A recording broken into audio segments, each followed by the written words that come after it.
The scent of roasted pheasant and spiced wine filled the air of Caerwyn Castle, mingling with the laughter of nobles and the hush of awe that followed the king's entrance. Gold banners hung from stone walls, and torches flickered against the vaulted ceilings, throwing warm light upon the gathering of England's most powerful families. 50 royal daughters, draped in silk and pride, stood in gleaming rows before the throne. They were the jewels of the realm, each hoping tonight would bind her fate to the Alpha King of Eldon. King Rowan moved through the hall with the stillness of command. His crown caught the light, but it was his eyes, grey and unflinching, that silenced every whisper. He had ruled for 7 years, yet no queen had shared his side. Tradition demanded that he choose tonight. Still, as he scanned the noble daughters, he felt nothing but the weight of duty pressing at his chest. In the kitchens below, Ilara of Dunsmuir stirred a pot of venison soup. Her sleeves were rolled, her fingers red from the heat. The hall above echoed faintly through the stone floors, and she paused for a moment, listening. Once her father had dined in that very room, a knight sworn to the king's father. Now she was a servant who carried trays for men who had forgotten his name. "Mind the seasoning, Ilara," warned Mara, the head cook. "The king's table demands perfection." "Yes, ma'am," Ilara replied softly, tasting the broth and adding a touch of salt. She worked with quiet precision, her movements graceful despite the rush around her. Yet fate, mischievous as ever, intervened. A clumsy page tripped near the door, spilling the entire tray meant for the royal table. Panic erupted. "The king's supper!" Mara gasped. "It must be replaced now." Ilara didn't think. She filled a fresh bowl, wiped the rim clean and carried it toward the great hall. The guards at the door hesitated, confused by the sight of a servant with her head held high. "For His Majesty," she said simply, and before anyone could stop her, she crossed the threshold. The music dimmed. All eyes turned. A hush spread like ripples in still water. Ilara's heart thundered, but she kept walking until she reached the king's table. Rowan studied her, the calm in her gaze, the steadiness of her hand as she set down the bowl. "You are not of the noble line," he said quietly. "No, Your Majesty," she answered, voice trembling yet composed. "But I was told the king should not go hungry." For a heartbeat, silence held the hall captive. Then the king's lips curved just slightly. "So he shall not." He lifted the spoon, tasted and nodded. "Well done." Gasps filled the chamber. Lady Rosamond, the eldest daughter of Norley, whispered sharply to her peers. "A servant speaking to the king. Outrageous." But Rowan ignored them. His attention remained fixed on the girl who dared what others feared. Ilara bowed and turned to leave, cheeks burning. Behind her, laughter and whispers resumed, the world snapping back into motion. Yet something in the king's expression lingered, as though he had seen through the layers of silk and ceremony to the quiet dignity beneath her plain linen gown. Outside the hall, Ilara pressed her back against the cold stone wall and exhaled.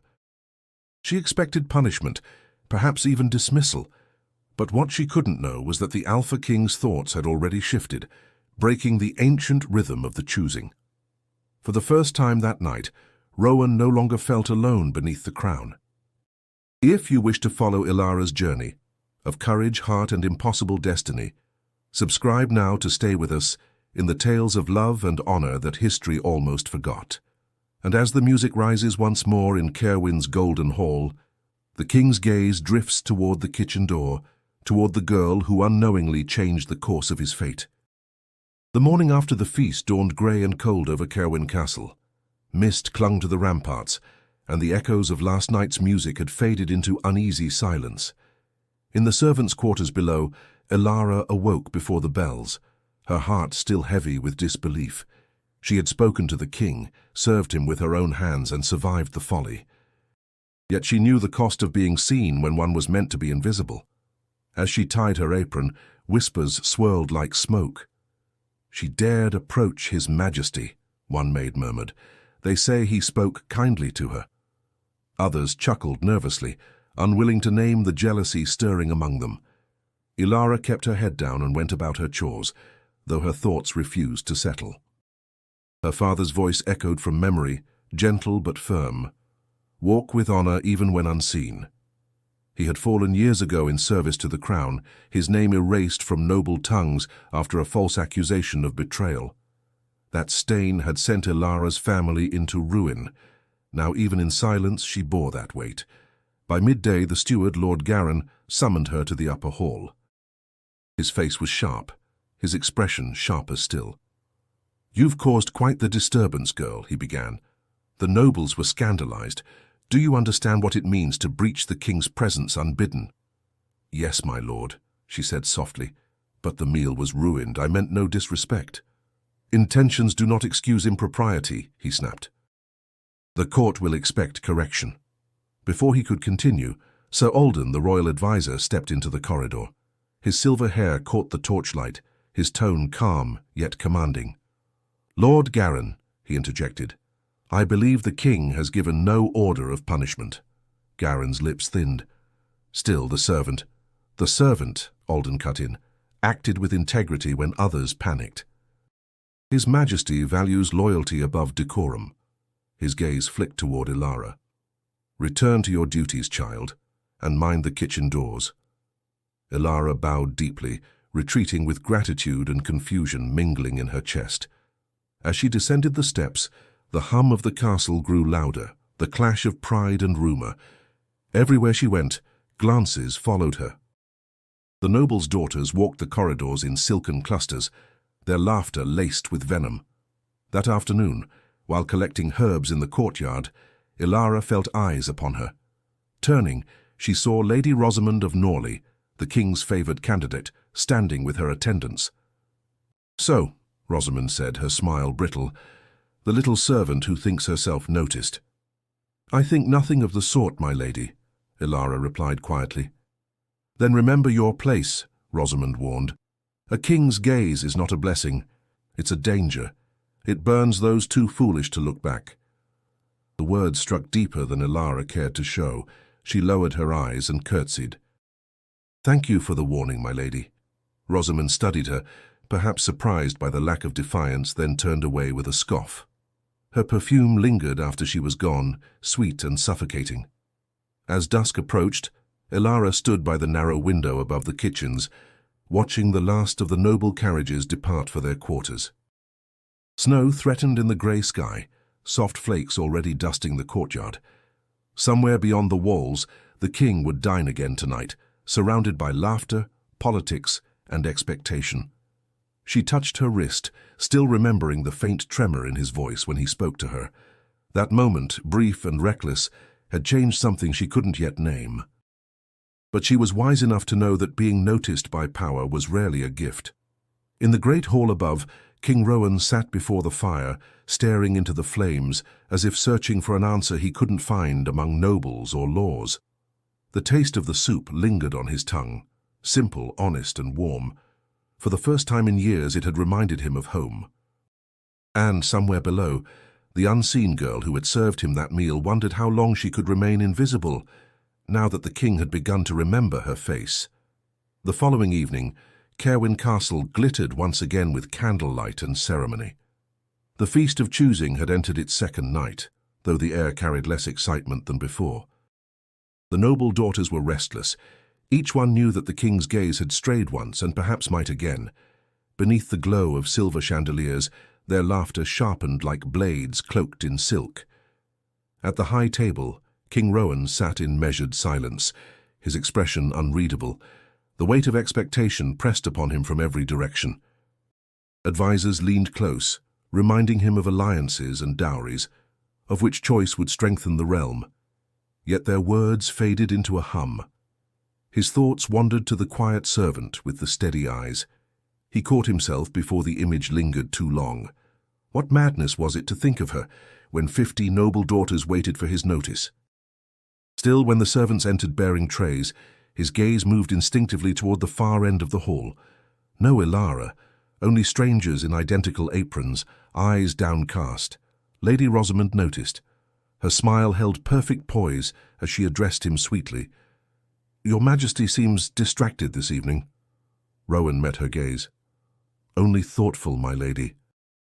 The future of the realm demands no less. Of course, she said, lowering her lashes, but thought without decision can weaken even kings. Her tone was velvet, her meaning steel. He inclined his head politely, but the exchange did not escape the court's notice. Around them whispers moved like wind through tall grass. In the kitchens below, Elara worked without pause. Every clang of silver above felt like thunder in her ears. She tried to lose herself in routine, chopping herbs, arranging platters, but her hands betrayed her, trembling at the slightest sound of footsteps. When Mara passed by, she spoke softly. "You've been quiet, girl." "I'm tired is all," Elara replied, though she knew exhaustion was not the cause. She had glimpsed too much of power's world and found herself unfit for its light. "Keep your head low," Mara warned. "Folk forget kindness quicker than scandal." That night, as the feast reached its height, Sir Alden approached the king and whispered something that drew his brow upward. A moment later he signalled a page. "Summon the kitchen maid Elara of Dunsmuir," Alden said discreetly. A ripple of surprise passed through the lower servants, but the order was obeyed. When Elara entered the hall's threshold once more, her pulse quickened. She bowed low, eyes fixed on the floor. Rowan's voice was calm, deliberate. "You are Elara of Dunsmuir?" "Yes, Your Majesty." "I am told your father served under my father's banner," he said. "Is that true?" "It is, sire, Sir Cedric of Dunsmuir." "He died at Brackenhill." A silence followed. Rowan remembered that battle, the storm, the mud, the loss. "He was an honourable man," he said softly. "I regret his name was not spoken in this hall for so long." Her throat tightened. "Thank you, my lord." Around them, noble eyes burned with envy and disbelief. Lady Rosamond's cup froze midway to her lips. "Your Majesty honours a servant with his words," she said sweetly, but the edge was unmistakable. Rowan's reply was smooth yet final. "I honour loyalty where it is due, my lady. Birth does not own virtue." The murmurs that followed were unstoppable. Even as Elara was dismissed, escorted swiftly back to the kitchens, the court was alive with speculation. Had the king truly defended her? What did it mean? When Elara reached the narrow stairwell, she leaned against the stone wall, breath uneven. Gratitude warred with fear. To be noticed by the king once had been reckless, twice could be ruin. Above, the nobles continued their dance, pretending joy while jealousy festered in every corner of the hall. The night ended without the king's choice, and though no word was spoken, the realm sensed that something, someone, had shifted the tide of destiny. The morning sun rose pale and uncertain, casting thin beams through the stained glass windows of Cerwyn's council chamber. King Rowan sat at the head of the long oak table, his crown resting beside his hand rather than upon his head. Around him, the highest lords and advisers of Eldon shifted uneasily, parchment scrolls spread before them like weapons cloaked in civility. Lord Garin spoke first, his voice carrying the tone of one who believed he spoke for reason itself. "Your Majesty, the events of last night have stirred unrest among the noble houses. It is being said that you favoured a servant before the daughters of England's most loyal bloodlines." Rowan's fingers traced the edge of his goblet. "Favoured?" he repeated, his tone quiet but dangerous. "I acknowledged honesty where I saw it. Must virtue be noble-born to be worthy of respect?" "The matter is not of virtue," Garin pressed, "but of propriety. The realm watches your every action. The choosing is sacred tradition, centuries old. To let it be tainted by rumour would weaken the very authority of your throne." Across the table, Sir Alden leaned back, his keen eyes unreadable. "If the throne trembles at mere whispers, perhaps our authority is weaker than we thought." The room fell still. Garin's jaw tightened. "With respect, Alden, it is not your place to lecture the council. Nor is it your place," Alden countered calmly, "to dictate whom the king may speak to at his own feast." Rowan raised a hand, silencing them both. "Enough." His gaze moved from face to face, lords, priests, generals, all staring back with varying degrees of unease and disapproval. "You summon me here to question my judgment, yet none of you dare speak plainly. Do so now." It was the youngest councillor, Lord Everett, who broke the silence. "Sire, the nobles demand assurance. They fear the court's decorum has been compromised." "By a bowl of soup." Rowan's dry tone drew a few nervous chuckles, but no one answered. Finally, Archbishop Lionel folded his hands and spoke softly. His words weighted with both faith and politics. "Your Majesty, the people see you as chosen by divine order. To mingle personal affection with royal duty risks confusion between God's will and man's desire." Rowan's expression darkened, though his voice remained calm. "You think me so easily swayed by desire?" "No, my liege," Lionel replied, bowing his head. "But perception is its own kind of truth in the eyes of men." For a long moment, the king said nothing. The fire crackled in the hearth, the sound sharp in the tense air. He finally rose, his chair scraping the floor with quiet finality. "I will not apologize for showing decency to one who deserved it. If the court's honor depends on cruelty, then it is not honor at all." Lord Garen's voice followed him, insistent. "Then at least command that the girl be removed from service, sire. Distance yourself before this becomes folly beyond repair." Rowan paused by the window, the light casting silver on his hair. "And should I banish every soul who offends your delicate pride, my lord? No, she remains." "The matter ends here." He left the chamber without another word, his cloak sweeping across the stone floor. Behind him murmurs erupted, some angry, some fearful, some quietly admiring. When the doors closed, Sir Alden turned to the silent room. "You mistake compassion for weakness," he said softly. "And that mistake will cost you your king's trust." Meanwhile, in the kitchens below, Ilara worked unaware of the storm her name had stirred above. Yet, as the day waned, a strange unease followed her, footsteps pausing when she passed, hushed voices falling silent in her wake. She felt the walls of the castle closing in, not with hatred but with something far more dangerous, a tension. Above those same walls, the king stood on the balcony overlooking the winter-grey valley, breathing the cold air as though it might clear the noise within him. Duty demanded he forget her, but her quiet courage had already found its way into the space between his heart and his crown. By the third day of the choosing, Cerwyn Castle no longer buzzed with celebration, but with suspicion. Conversations faltered when footsteps approached and laughter carried an edge of malice.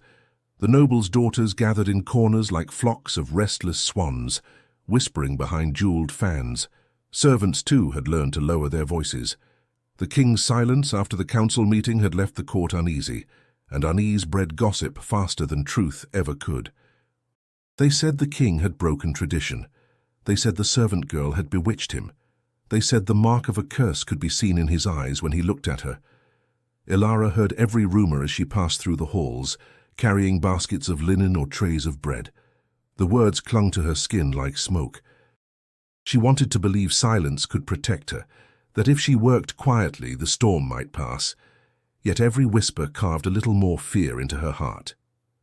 At dusk, Mara found her folding napkins in the kitchen corridor. "You've been pale all day," she muttered. "The castle's venom is spreading faster than the plague." "I try not to listen," Ilara said, though her voice betrayed her. "Try harder," Mara replied. "Those who listen too closely to noble tongues end up without theirs." Before Ilara could respond, a commotion rose near the great hall. The doors were flung open, and a flood of voices spilled out. She caught fragments. Favoritism, unfit, a disgrace to the court. Her stomach turned cold. She knew those words. They were about her. Moments later, Sir Alden appeared at the corridor's end. His usual composure was shadowed by concern. "Ilara," he said softly, "His Majesty requests you deliver supper to the East Garden, alone." Her hands froze on the napkin she held. "Alone, my lord?" "It is his wish," Alden confirmed. Then, lowering his tone, he added, "Be cautious. The court watches too closely now." When she reached the garden, the world felt gentler. The air smelled of damp stone and blooming winter roses. The torches flickered in the cold wind, and beneath an arch of ivy stood King Rowan, his cloak drawn close against the chill. "You came," he said, his voice low, carrying both authority and apology. "I serve, your majesty," she answered, setting the tray upon the stone bench. Her eyes stayed on her hands. He studied her in silence before speaking again. "They speak your name in every corridor. I hear lies twisted into prophecy." "I did nothing to invite them," she said quietly. "I know." His tone softened. "Yet I cannot silence what the court refuses to unlearn. They see station, not soul." She dared glance up, meeting his gaze for the first time since the feast. There was no command in his eyes now, only weariness. "You should not speak with me, my lord. It worsens their cruelty." "Perhaps," he admitted, stepping closer, "but it would be a cruelty greater still to let truth drown in their noise." For a long moment, the only sound between them was the wind through the ivy. Ilara's heart beat painfully fast, caught between fear and something she didn't dare name. "I meant no harm to your rule," she whispered. "I only did my duty." "And yet," Rowan murmured, "you reminded me what duty should mean." She didn't understand, but before she could ask, footsteps echoed in the distance, guards on their nightly rounds. Rowan's expression shifted from softness to command. "Go," he said, "before they see you here." Ilara hesitated, then bowed deeply. "Thank you, your majesty." When she disappeared into the shadows, Rowan stood unmoving, his hands clenched at his sides. He had spoken to her against every warning, every law, every tradition. But something inside him refused to yield to fear. By morning, the whispers would grow louder still. And in their tangled roots, both the king and the servant would find themselves bound tighter than either had intended. The morning broke with a sharp wind, carrying the scent of frost and unrest through Kerwin's courtyard. The bells tolled not for worship, but for judgment. Every noble knight and servant had been summoned to the great hall. Whispers had hardened into accusations, and now the court demanded proof that the servant girl who had caught the king's notice was as pure as she appeared. Ilara stood at the center of the vast chamber, her plain dress the only colorless thread amid a sea of velvet and gold. She felt the weight of 100 eyes pressing down, their scorn as tangible as the cold flagstones beneath her feet. Lord Garin read from a scroll, his voice measured, devoid of mercy. "Ilara of Dunsmere, daughter of the late Sir Cedric, stands before this council accused of deceit, impropriety, and the corruption of His Majesty's favor. You are called to answer before the realm." Ilara clasped her hands tightly, her pulse trembling beneath her skin. "My lord," she began, her voice clear though quiet, "I deceived no one. I served the king as my duty required, nothing more." A murmur rippled through the hall. From the high dais, King Rowan sat in silence, his face unreadable. His advisers had insisted he attend but forbade him to speak. Even Sir Alden, who stood behind him, could offer no words of defense without risking his post. Lady Rosamond stepped forward, her smile practiced, her tone laced with false concern. "You expect us to believe that a girl of your station drew His Majesty's attention by accident? That he risked scandal for the kindness of a servant?" Ilara met her gaze. "I expect nothing, my lady, but I speak truth." The council erupted in low conversation. Some laughed softly, others shook their heads. Rosamond's eyes gleamed. "Then prove it. Tell us who taught you to speak as a noblewoman does. Tell us what charm you used to win his notice." "I used none," Ilara replied. "Only honesty." The simplicity of her answer struck the court silent. Even Rosamond faltered for a breath before recovering. "Honesty," she repeated mockingly. "How convenient." Lord Garin's voice cut through the tension. "Enough. This trial is not a stage for insolence. The king's honor hangs in balance." Ilara lowered her head, but her words came firm. "Then let my honor carry the weight if it must. I would rather lose mine than see his questioned unjustly." A murmur of surprise spread through the chamber. From his throne, Rowan's eyes softened for the first time that morning. The courage in her voice reached where diplomacy and counsel could not. Archbishop Lionel rose, his robes brushing the floor as he approached her. "Child," he said gently, "you were born into faith. Will you swear before God that your intentions toward His Majesty were pure?" "I will," she said without hesitation. He held out a silver cruciform, its surface cold and gleaming. "Then speak the vow." Elara placed her trembling hand upon it. "By the grace that guides truth," she said, "I swear I sought no favor, no rise, no deceit. I served the king as I would serve any man in hunger." The hall fell utterly still. Even the crackle of torches seemed to hush. After a long pause, Lionel turned to the council. "She speaks with the conviction of the faithful. If deceit lives in her, I do not see it." Some nobles groaned, others looked away, unwilling to defy a holy man. Garen's frown deepened, but he said nothing more. The archbishop nodded once. "Then by this council's measure no sin is proven. The servant shall return to her post, though not to the king's presence." Rowan's fists clenched at his sides, but he held his silence.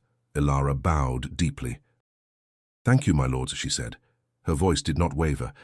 But as she turned to leave, her chest ached with the quiet knowledge that truth had not won, only endured. Behind her, the king watched, bound by power and silence alike. And though the trial had ended, something deeper within him had just begun to rise. That night, the air within Caerwyn Castle felt heavier than the winter sky pressing down upon it. The torches along the corridors burned low, and every echo of the king's boots seemed to carry the weight of decision. King Rowan had endured the council's verdict in silence, but silence had never meant surrender. Inside him, something old and rigid, the discipline of kingship, the chains of duty, began to fracture. He entered his private chamber, stripping off the ceremonial mantle that had grown unbearable. The firelight flickered across his face, revealing both anger and ache. Sir Alden stood by the doorway, his expression torn between loyalty and caution. "You should rest, Your Majesty," Alden said quietly. "The court believes the matter is closed." "The court believes what I allow it to believe," Rowan replied. "They humiliated her in my name, Alden, a woman who has done nothing but serve with grace." And I sat there silent. Alden stepped forward. "You protected her in the only way possible. Had you spoken, the council would have turned on her with greater fury. They would have called her your mistress before the realm itself." Rowan turned sharply. "And yet they already whisper it." He paced, his voice hardening. "If the crown demands cruelty to sustain itself, perhaps it is not worth the gold that binds it." Alden's eyes narrowed, recognizing the edge in the king's tone. "You speak of defiance, sire, against your own council." "I speak of justice," Rowan said. "The laws of men were written by fear, but there are laws older: honor, truth, dignity. She has more of those in her small frame than the lords of this castle combined." For a moment the old knight said nothing. Then, with quiet resignation, he bowed his head. "If your heart has chosen its path, I will follow. But you must know, defiance will not come without cost." Rowan's voice softened. "Everything of worth demands cost." The next morning, the king summoned the council again. The great hall filled with lords, ladies, and clergymen, all whispering about his purpose. The tension was a living thing, palpable, humming beneath every breath. Lord Garen stepped forward. "Your Majesty," he began carefully, "we were not expecting—" "You rarely expect what you cannot control," Rowan interrupted. His tone carried quiet steel. "I called this gathering to amend what was broken. Yesterday's trial was not justice, but theatre dressed as virtue." The council murmured uneasily. Rosamund's lips curved into a smirk. "Surely your Majesty does not mean to question the authority of your own council?" "I question its blindness," Rowan said sharply. "You would weigh a person's worth by title and silk, yet forget the soul beneath." He stood then, drawing from within his robes a small iron ring, the royal seal of oath, used only in matters of blood or destiny.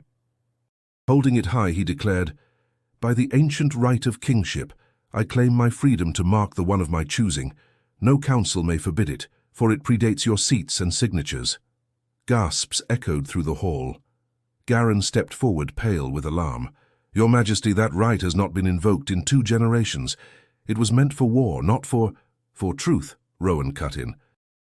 "And truth it shall serve." The archbishop rose, trembling. "My liege, this is no light act. The mark binds both heart and kingdom. To misuse it would dishonor it," Rowan finished, his voice calm but absolute. "Then let the mark be given with honor." Silence fell. None dared to speak further. The king's gaze swept over them, men who had measured loyalty and power, women who had mistaken grace for weakness. When he turned and strode from the hall, none followed. The council had seen defiance cloaked in nobility, and for the first time they realized their king would no longer bow to tradition. Outside, the wind howled against the battlements as though the heavens themselves bore witness. Within that sound, Rowan felt the first breath of freedom he had known in years, and somewhere beyond the stone walls, a servant named Elara continued her quiet work, unaware that destiny was already moving toward her with the force of a storm. The castle slept beneath a shroud of fog, its towers veiled in silence broken only by the distant toll of the midnight bell. In that sacred hour, when duty loosened its grip and truth dared to breathe, King Rowan moved unseen through the corridors of Caerwyn. He had dismissed his guards, sent away his attendants, and walked alone, guided not by reason, but by the ache that had hollowed his chest since the trial. He entered the royal chapel, a place that smelled of wax and stone, where the light of a single candle trembled upon the altar. There, kneeling at the steps, was Elara. She did not turn when she heard him. She had learned the sound of his footsteps, measured, resolute, burdened. "Your Majesty," she whispered, her voice almost a prayer, "I should not be here." "Nor should I," Rowan replied. "Yet here we are." She rose slowly, the faint glow catching the strands of her hair. "If they find us, you'll lose more than your crown. You'll lose their trust." "I lost their trust the moment I remembered what it means to be human," he said. "I am done letting fear rule me." Her breath caught. "Then what do you seek of me, my lord?" He stepped closer, his expression softened by something both fierce and tender. "To give you what they tried to take, your name, your dignity, your place." Elara shook her head, tears threatening. "A king cannot give what was never his to take. My place is not beside you. It is beneath the same roof, serving, as always." "You are wrong," he said quietly. "Your courage shamed the court and reminded me of what honor once meant, and I would see the world remember it too." He reached for the small silver crest that hung around his neck, a sigil of his bloodline, passed through generations. It bore the mark of Eldon, the symbol of chosen union between ruler and mate. No one had dared invoke it in decades. Elara froze. "You cannot," she whispered, stepping back. "The council has no dominion over my soul," he interrupted. "They serve the throne serves the realm, and the realm I serve through truth." He took her hand, trembling yet steady beneath his own. "Elara of Dunsmere," he said, voice deep and unshaken, "by the ancient right of kingship I give you my mark, not as possession but as witness. You are chosen not by crown or council, but by heart and honor." The moment his crest brushed her skin, warmth flared between their palms. The silver left its impression, a faint, intricate pattern upon her wrist, gleaming in the candlelight. It was no spell, no magic, only metal warmed by faith and symbol sanctified by vow. Elara's eyes filled. "You've doomed yourself," she said. "They'll call it blasphemy." "They may," Rowan answered. "But when the truth is sin, I would rather burn in honesty than reign in falsehood." Her voice broke into a whisper. "Why me?" "Because you reminded me that power means nothing if it forgets compassion," he said. "Because when I looked upon a room full of crowns, only yours was unseen, and yet it shone brighter." For a long breath, neither spoke. The candle flickered, and outside the wind sighed through the chapel's ancient stone. At last Elara lowered her gaze, her voice trembling with both fear and grace. "Then let the mark bind what cannot be spoken." Rowan's thumb brushed the faint silver imprint on her wrist. "So it shall." When she left the chapel, the night felt colder, though her pulse burned with something she had never known before, something between terror and reverence. And alone before the altar, King Rowan knelt, his crown lying forgotten on the steps. He had given the mark that no man before him dared bestow, and with it surrendered the illusion of control. What came next would either destroy his reign or redeem his soul. At dawn, the bells of Caerwyn rang not for prayer, but alarm. The echo rolled through the valley, stirring every heart within the castle. Word had spread with the speed of wildfire. King Rowan had invoked the ancient rite of marking, and the one bearing it was no noble daughter, but a servant. What began as whispers now roared like thunder beyond the walls. From the council chamber to the barracks, outrage festered. The noble houses cried betrayal. Lady Rosamond's family, wealthy, influential, proud, declared the act heresy. By mid-morning, their banners rose in defiance across the northern border, and riders carried warnings of rebellion. Inside the king's study, the air felt thin. Maps lay scattered across the table, red ink marking the territories now in revolt. Sir Alden stood beside Rowan, who leaned heavily against the wooden edge, his hands tight around the carved frame. "They were waiting for an excuse," Alden said. "Rosamond's father seeks your throne, not your justice. The mark merely gave him reason." Rowan's voice came low, steady. "Let him come. I would rather face open rebellion than rule beneath a veil of deceit." "My king," Alden cautioned, "you stand at the brink of civil war." Rowan lifted his gaze, grey eyes unwavering. "Then I stand where truth demands." In the kitchens below, Ilara learned the news from trembling servants. Some avoided her, others glared as though she had poisoned their peace. "They're saying your mark brought ruin upon us," Mara whispered, her hands wringing a cloth. "The nobles won't stop until they see you gone." Ilara's breath faltered. "Then I will go." Mara's eyes widened. "Go where?" The king will have peace if I leave," Ilara interrupted, though her throat tightened at the words. "If my presence endangers his reign, then leaving is the only gift I can give him." But before she could act, 2 guards appeared at the doorway. Their armor gleamed, their expressions unreadable. "Ilara of Dunsmuir," one announced. "His Majesty requests your presence at once." When she entered the council hall, it was no longer a place of governance, but war. Scrolls and seals littered the long table. The air smelled of sweat, wax, and rising panic. Rowan stood at its center, surrounded by angry lords. Lord Garen's voice rang through the chamber. "You have damned this court, Your Majesty. Half the realm gathers arms, and you would defend the servant responsible." Rowan's tone cut through the noise. "She is not responsible for their greed. They rise because they crave power, not because she bears my mark." Another lord slammed his fist on the table. "Then remove it, declare it void." "I cannot," Rowan said simply. "What is bound in truth cannot be undone in cowardice." Garen turned toward Ilara, his voice sharp. "Girl, you see the chaos you've wrought. If you care for your king, command him to release you from this folly." Ilara stepped forward, trembling yet resolute.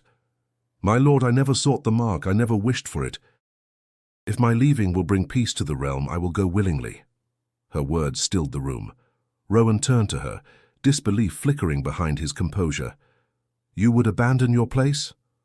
"I have no place worth bloodshed," she said. "If exile spares you, then let it be so." Silence hung heavy. Then Rowan spoke, each word edged with iron. "You would bear the burden to save me, yet they would see you as the cause of ruin. No, Ilara, you will not be their scapegoat." He turned to the council, his voice rising with the full power of command. "Send word to the rebelling houses. The crown stands unbroken. I will face them not as a puppet of fear, but as a king of honor." Ilara lowered her gaze, tears gathering but unshed. She had offered peace through sacrifice, yet found herself bound by something stronger, his defiance. Outside, the wind rose, howling against the ramparts like the fury of a kingdom dividing. And as the first banners of rebellion darkened the horizon, both king and servant understood that love in a world ruled by power was the most dangerous rebellion of all. Winter broke early that year, bringing storms that matched the unrest in men's hearts. By the first week of December, the banners of rebellion were visible from Caerwyn's ramparts, black and crimson, the colors of Norley. The wind carried the clang of distant steel and the low thunder of marching feet. Within the castle walls, fear grew like frost, silent and suffocating. King Rowan stood before the council table, now stripped of parchment and maps, replaced by weapons and armor. His generals awaited command, their faces drawn and grey. "How many days before they reach the gate?" he asked. "3 at most," Sir Alden replied. "They travel light and strike fast." "We have fewer men but stronger walls." Rowan's gaze turned to the window, where smoke already rose from villages loyal to the crown. "They burn my people to make their point," he murmured. "They call themselves patriots, yet they bleed the land dry." Lord Garin spoke bitterly, and all because of a mark given in folly. Rowan's jaw tightened. "Careful, my lord," Alden cut in before the tension could rise. "The mark was not folly, it was truth, and truth rarely comes without battle." As preparations began, Ilara remained in the lower halls, helping the healers grind herbs and bandage the wounded from border skirmishes. Though forbidden from the war councils, she felt the tremor of war in every heartbeat of the castle. The smell of oil and smoke clung to the air. Even the bells tolled differently now, slower, heavier. One evening, while fetching water for the infirmary, she passed the chapel and found Rowan kneeling before the altar, his sword laid across the stone. She hesitated, torn between fear and need. "Your Majesty," she said softly, "you shouldn't be alone." He looked up, exhaustion etched deep into his face. "A king is always alone, Ilara. Even surrounded, he carries the silence of his crown." "You've given your people hope," she said. "They will stand with you." "Hope," he repeated quietly. "I gave them a mark they don't understand, and a war they never wanted." He rose, stepping closer. "You should have fled when you had the chance. They'll come for you when the walls fall." "I will not run," she said. "If the castle stands, I serve it. If it falls, I serve its wounded." Her voice, steady and unflinching, filled him with both pride and fear. "You speak like one born to command." "I speak like one who has lost too much to fear losing again." Their eyes met, and the weight of unspoken words passed between them. Then the bell above the chapel sounded, 3 sharp strikes. The enemy had reached the valley. That night the siege began. Arrows hissed through the air, striking shields and stone alike. The ground trembled with the impact of trebuchets. From the ramparts, Rowan watched the enemy encampments glow like embers across the dark field. "They mean to starve us out," Alden said grimly. "Then they'll learn how long truth can endure hunger," Rowan replied. Days passed, snow fell, red-streaked where it met blood. Supplies thinned, but morale held.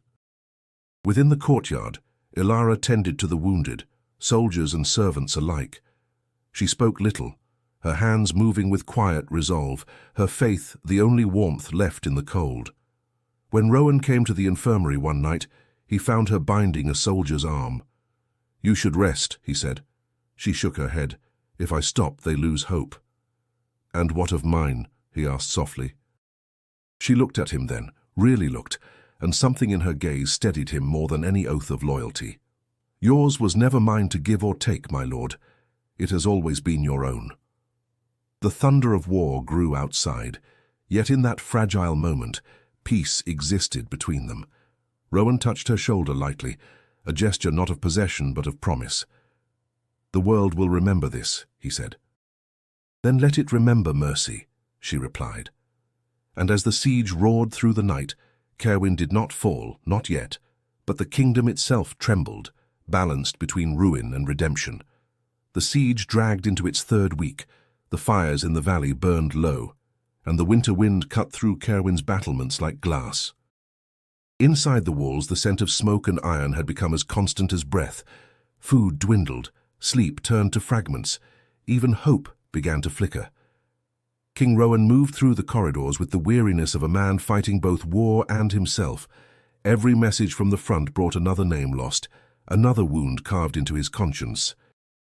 The nobles who remained loyal pressed for desperate measures, alliances, surrender, compromise, but none could offer peace without demanding Ilara's exile in return. In the great chamber, Lord Garin slammed a scroll upon the table. "They will not parley," he said. "Norley demands proof that your reign still holds virtue. They ask for her head, or your throne." Rowan's voice was hoarse. "They ask me to trade love for peace, and you think that is virtue?" "Virtue is survival," Garin shot back. "Without the crown, love means nothing. Without the realm, your mark means nothing." Sir Alden, standing beside the king, spoke quietly. And without honor, the realm itself means nothing. The council erupted in shouts until Rowan's voice silenced them all. Enough! The blood outside these walls is on their ambition, not on mine. Still, if my people suffer for my heart's truth, I must bear it. That night he walked alone to the eastern tower, where the wind carried the faint echo of battle. Below, in the courtyard, Ilara tended to the wounded beneath torchlight. Even exhaustion could not dim her calm. She smiled softly at a young soldier as she tied his bandage, her hands steady despite the trembling cold. When she looked up and met Rowan's eyes from across the courtyard, something inside him broke, something made of pride and defiance. He descended to her, his cloak trailing through snow and ash. "You should not be out here," he said, voice low. "You'll freeze before the enemy finds a way in." "I cannot rest when others bleed," she replied. "I am no queen, my lord, but I can ease their pain." "You speak as though kindness were armor," he murmured. "Perhaps it is," she said, "and perhaps you should wear it." Her words struck him harder than any blade could. "You would ask me to surrender, then?" "I ask you to live," she whispered. "The kingdom needs its king, not its martyr. And this before more die for your name or for mine." He searched her face, finding no fear there, only truth. "And if ending it means renouncing what we are, then let me bear that sin," she said, voice trembling now. "Let the mark fade with my leaving. If I must be the cost of peace, then let me go." The silence that followed was agony. Around them the torches hissed in the falling snow, and the world seemed to wait for his answer. At last Rowan spoke, barely more than a whisper. "You ask me to give up the only thing that makes the crown bearable. And I ask it," she said, "because I love the man beneath it." Her confession hung between them like the breath of a dying flame. He reached for her hand but stopped short, knowing that touch would undo them both. "If you go," he said, "you take the better part of me with you." She smiled faintly. "Then what remains will be enough to save them." By dawn, the decision was made. Rowan ordered a white banner raised above the gate, a call for ceasefire, not surrender. The rebellion would meet him in parley. Yet the king who would face them would do so hollowed, crowned by duty alone. From her chamber window, Ilara watched the valley grow pale with snow and prayed that peace, if it came, would not demand too much of what little heart remained in either of them. The dawn that followed the ceasefire was unlike any other, quiet, brittle, and heavy with the taste of surrender. The snow had stopped, leaving the valley shrouded in white, but peace had not yet entered Caerwyn's gates. The rebels waited in the fields below, their banners drooping in the still air, while within the castle the king prepared to face the cost of mercy. In the great hall the throne of Eldon stood cold and unadorned. Rowan had removed his crown from its stand and placed it upon the steps, as though the gold itself weighed too much to bear. He stared at it for a long while before turning to Sir Alden, who stood nearby. "They will ask for more than peace," Rowan said quietly. "They will ask for the symbol that binds the realm." Alden's brow furrowed. "You mean your crown?" "My throne," Rowan corrected. "They want my power, Alden, stripped clean of defiance, and if giving it saves lives, perhaps it is time I lay it down." The old knight's voice carried grief more than anger. "You would yield to men who spat upon your name, who burned your villages." "I would yield to the people they used as shields," Rowan said. "I swore to protect them, not rule them in ruin." By midday the hall filled with nobles and courtiers, summoned to witness what none thought possible. The sound of armoured boots echoed through the marble floor as the rebel envoys entered, led by Lord Everett of Norley, a man whose arrogance wore the mask of diplomacy. "Your Majesty," Everett said with a mock bow, "the realm awaits your decision.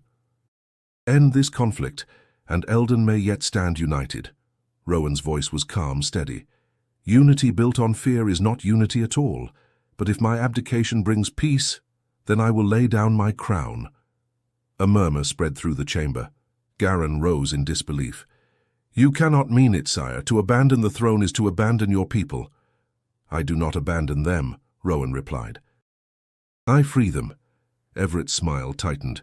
"Then the terms are simple.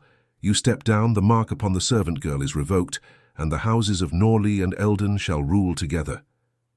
At that, Rowan's composure wavered. "You will not touch her," he said sharply. "She bears no guilt." "Then let her leave," Everett said coldly. "Let her vanish from court, and her name die on men's tongues." Ilara, who had been standing in the shadows of the hall, stepped forward. Her hands trembled, but her voice did not. "If my absence will bring peace, then I go willingly." Rowan turned toward her, his expression breaking beneath the weight of duty. "Do not speak of leaving, Ilara. You've already given more than this kingdom deserves." "It deserves you alive," she said. "It deserves peace." The room held its breath. Slowly, Rowan picked up the crown. He looked at it, the circle of gold that had defined his life, and then lowered it into Everett's waiting hands. "May it serve better heads than mine," he said. A hush swept through the hall. In that moment, the King of Eldon became a man stripped bare of title, and the nobles who had once trembled before him now looked on with something resembling pity or fear of what they had undone. Ilara bowed deeply. "My lord," she whispered, "forgive me." He stepped closer, his voice raw. "There is nothing to forgive. Only what must be remembered." When she turned to leave, Alden bowed his head in sorrow. Rowan watched her disappear beyond the doors, the weight of silence collapsing around him. The throne stood empty, and yet it seemed to mock its conquerors. As the envoys departed, Everett's smug voice lingered in the cold air. "Eldon is free again." But Alden whispered to himself, "No, fool. Eldon has just begun to break." And above them the crown, resting on foreign hands, gleamed dully, as if mourning its lost king. The first morning without a crown came cold and hollow. The castle that had once hummed with ceremony now felt stripped of soul. Tapestries hung limp, torches burned low, and every corridor carried the echo of what had been surrendered. King Rowan, no longer king, stood by the eastern window of his former chamber, the light falling pale across his bare hands. For the first time, they bore no ring of rule, only the quiet tremor of loss. Sir Alden entered, his step deliberate. He bowed, not in formality but in respect. "You should rest," he said softly. "The kingdom will not right itself in a day." Rowan managed a faint smile. "It no longer belongs to me to right." "You mistake abdication for erasure," Alden replied. "The people still whisper your name. They know who bled for their peace." Rowan turned toward the open window, where the valley below lay blanketed in snow. "Peace built on surrender is a fragile thing," he said, "but perhaps it is better than the peace built on graves." Alden hesitated. "And what of her?" The question pierced the morning calm. Rowan's expression darkened. "She left before dawn. I let her go." "Did you watch her leave?" "No," he said. "If I had, I might have followed." Alden's silence held the weight of understanding. "The council meets again today. Without you, they will tear what remains apart. Someone must remind them what unity means." Rowan exhaled slowly. "And they would listen to a king who cast away his throne. They would listen to a man who never stopped being one," Alden said. Before he could respond, the heavy doors opened, and a familiar figure entered, the Queen Mother, Isolde. Age had not dulled her grace nor her strength, her eyes silver like Rowan's fixed on her son with quiet fire. "You look thinner," she said. "That tells me you've done something noble and foolish." Rowan bowed his head. "Mother, I did what honor required." "You did what pain demanded," she corrected gently, "but sometimes pain teaches what duty cannot." He met her gaze, weariness softening his tone. "You would have me reclaim what I cast aside. I would have you remember that the throne was never yours to keep or give. It was your people's, and they have not chosen to lose you." The words struck deeper than reprimand. Rowan felt the faint stir of something long buried. Resolve. "Lord Everett holds the crown now," he said bitterly, "and he rules through fear and silence. If I return, it must not be to reclaim power, but to restore faith." Isolde nodded. "Then swear it, not as king, but as man." They walked together to the chapel, where the dawn light bled through stained glass in hues of gold and rose.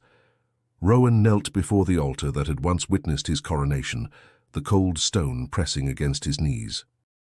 Eldon and Isolde stood behind him as he spoke. I, Rowan of Eldon, son of Isolde, swear upon the morning light that I shall serve not the throne but the realm. I will lead with mercy before pride, and truth before law. Should I rise again, it shall be by the will of the people, not by the fear of their masters. The vow hung in the still air, solemn and pure. When he rose, his eyes no longer carried defeat, but quiet purpose. The people must know their king stands among them, not above them, he said. I will go to them myself. Isolde touched his shoulder, pride glimmering in her eyes. Then the morning has found you again. As Rowan stepped out into the courtyard, the cold air cut sharp against his breath, but it felt like life returning. Snow crunched beneath his boots, and far beyond the walls, he could almost hear the murmurs of a kingdom waiting to believe once more. Spring came late to Eldon, but when it arrived, it did so like forgiveness, soft, slow, and unstoppable. The snow melted from Caerwyn's walls, revealing green once more in the valleys below. After months of silence, the kingdom stirred awake, not with the sound of war drums, but with voices calling the same name, the king who had refused to rule through fear. Rowan returned not in armor, but in humility.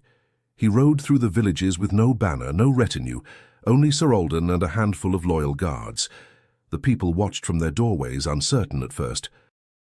Then slowly, reverence turned to relief. A child offered him bread, a farmer bowed, and an old woman whispered, "The true king walks among us again." Word spread faster than decree. By the time he reached Caerwyn, the same lords who had called for his exile waited at the gates, their pride buried beneath the weight of guilt. Among them stood the archbishop, his robes heavy with regret. "You return not to reclaim," the old man said, "but to restore." "I return," Rowan answered, "to finish what truth began." Inside the castle, the throne room had lost its grandeur. The banners of Norley lay torn, and the crown rested upon the dais, abandoned by those who sought to wield it without worth. Rowan looked upon it with calm resolve. "Let it rest," he said.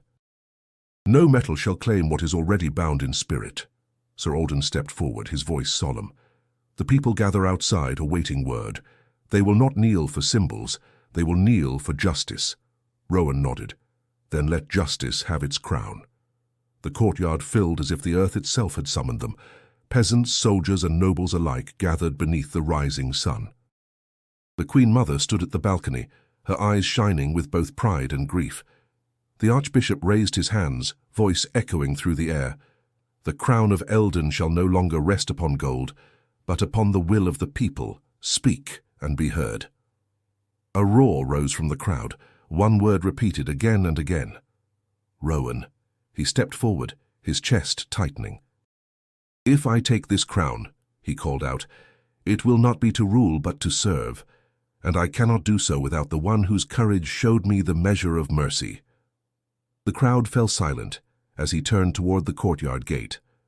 From among the people, a figure emerged. Simple linen dress, auburn hair tied back, eyes bright with disbelief. Elara froze, unable to breathe. The world blurred around her as she heard him say, "Elara of Dunsmere, once servant, now the heart of this kingdom. Will you stand beside me?" Her voice trembled, but her steps did not.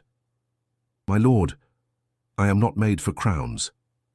"Nor am I," Rowan replied, "but together we may make them worthy." The Archbishop hesitated, then nodded. "By the will of the people and the faith of the realm, let this be the coronation not of rule but of hearts." He placed his hands upon theirs, no crown, no jewels, only a vow.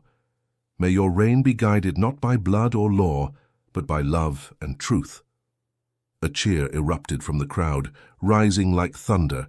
Tears streamed down faces hardened by war and hunger. In that moment, Eldon was reborn, not through conquest but compassion. Rowan turned to Elara, his voice low enough for her alone. "You once served me supper," he said, smiling faintly. "Now we serve them all." She laughed softly, tears bright in her eyes. Then may we never hunger for peace again."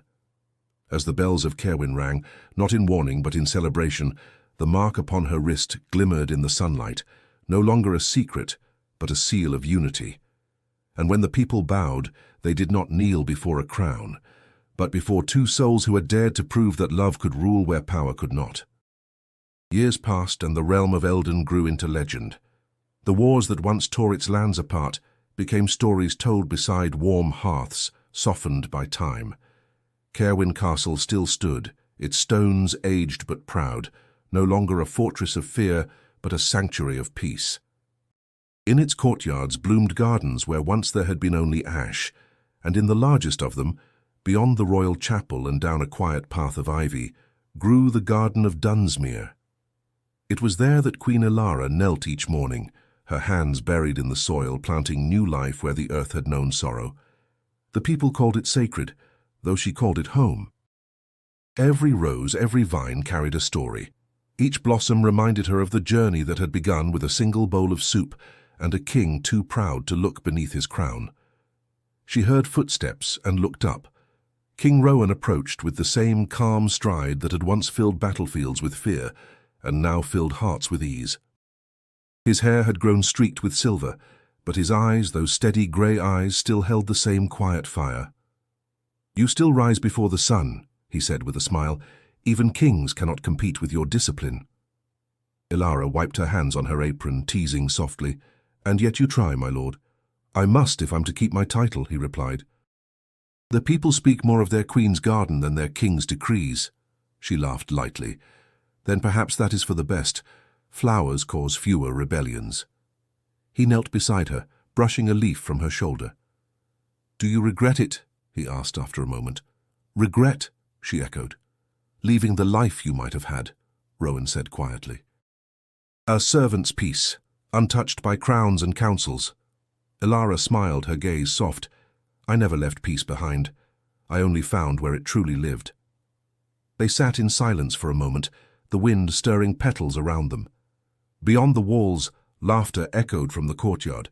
Children running, merchants calling, life continuing. The kingdom had rebuilt itself on compassion, not command, and its strength endured not through fear but through faith. Sir Alden still served as the royal counsellor, though his hair had long turned white.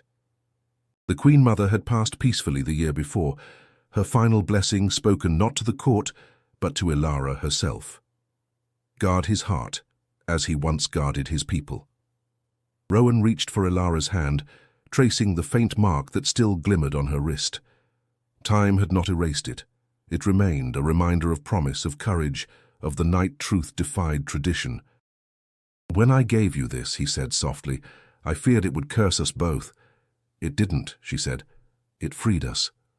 He smiled faintly. "You've always seen what I could not." "I only saw you," she whispered. "Not the crown, not the throne, just the man who wanted to be better." Rowan's eyes softened. "And you made me so." For a long while they simply listened, the hum of bees among the roses, the rustle of wind through vines, the sound of life reborn. It was the kind of peace kings rarely knew, yet Rowan cherished it above all victories. Elara stood and brushed the soil from her palms. "Come," she said. "The council waits, and your patience with them grows thinner than mine with weeds." He laughed quietly and rose to follow her. "Then the weeds should tremble." As they walked back toward the castle, the sun climbed higher, spilling gold across the garden. Behind them, a small plaque gleamed where the Queen had placed it years ago.